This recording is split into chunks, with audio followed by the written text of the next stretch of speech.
Hello and welcome to our channel today. My name is Joshua and we will be exploring the fascinating world of database design by breaking down this entity relationship design, or what we like to call it, an ERD, created using chain notation, and we'll be linking it with a SQL script used to implement the design. Now, if you are a student, a developer, or you're just curious about databases, I want to believe that this is the video for you. Well, we are going to first analyze the ERD. First of all, this is a chain notation diagram for a hospital database system. The primary entities include patients, visits, health facility, laboratory tests, you have providers, and training. Each of these entities represent a real-world object in a hospital system, if you can paint a picture of what it would look like. First of all, what we'd like to do is highlight the relationship between what I have just said. And the relationships between these entities define how they interact. First of all, we will start with patients. Now, you'll find that patients or patients' data is linked to a variety of other entities, which include visits, the health facility, and who got to test them. And you'll also find that patients, or the entity patients, is linked to visits through the relationship has, which indicates that a patient can have multiple visits. So when you look at visits itself, which is here, visits is connected to providers, and providers is the relationship that shows or showing which medical professional handled the visit. Of it could be your mom, your dad, your brother, your sister, whoever came to the hospital to visit the patient.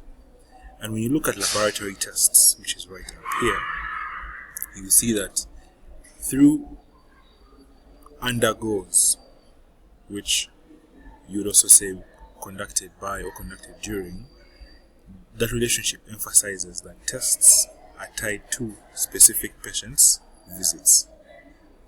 So when you look at each entity, like I said, we have patients, we have health facility, we have resources, we have training, like I said earlier, we have malaria cases, and so many more in the diagram. Now, we see that every entity contains attributes that store detailed information, because when you look at laboratory tests, we will see it has test type, the case ID, the test ID, test results, test date, and the technician. When we go and look at training, we look at training date, we look at user ID, the training type, and the completion status, or whether or not the health professional completed the training. So each entity, like I said, contains attributes that store detailed information, and these attributes are vital for maintaining accurate and organized data in a place like a hospital, because you would imagine that such facilities have a well put out system that information moves directly from one person to another without being either one altered, and has specific people who have access to that kind of information. Now, we are going to transition to our SQL script, because I want to believe that we have understood what the ERD is. So I'll just pull up my Visual Studio right there. And like I was saying, now that I've understood what the ERD is, we'll move straight and look at SQL script that implements it. So in our day-to-day language, SQL is actually a structured query language, and it is used to structure and manage databases, just like the one we have seen previously. Here, we will translate the ERD into a functional database.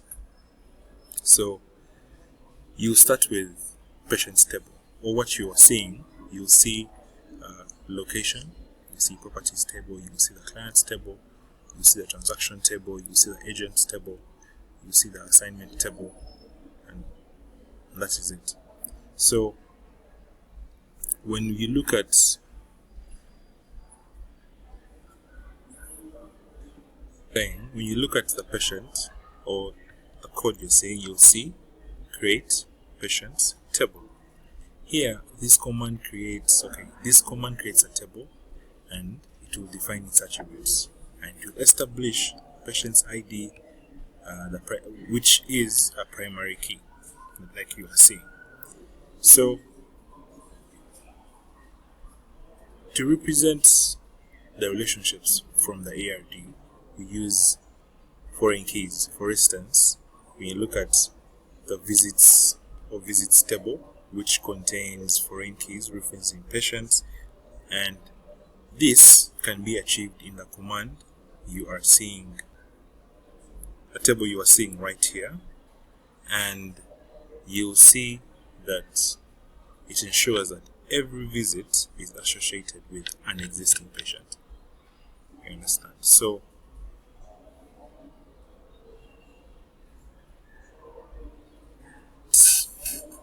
many-to-many relationships. You look at something such as provider and training.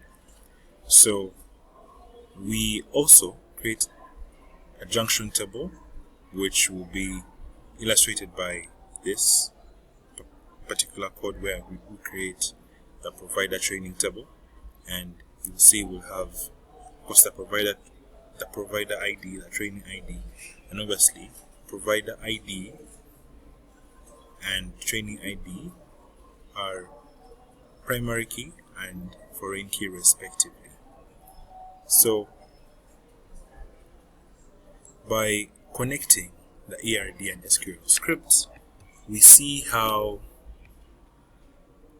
a sequential design translates into an operational database, and the ERD helps visualize data relationships, obviously, like we have just seen, while the SQL makes relationships functional in a database system. I want to believe that what we have discussed today has been beneficial to you. If you have questions, please drop them down in the comment section, and I'll be glad to respond to them in another video. But I want to thank you for watching, and I hope that this breakdown of the ERD and SQL script was insightful. I want to say, don't forget to share, like, and subscribe for more database tutorials. If you have any questions or suggestions, like I said, drop them in the comment section below, and I'll see you in the next video.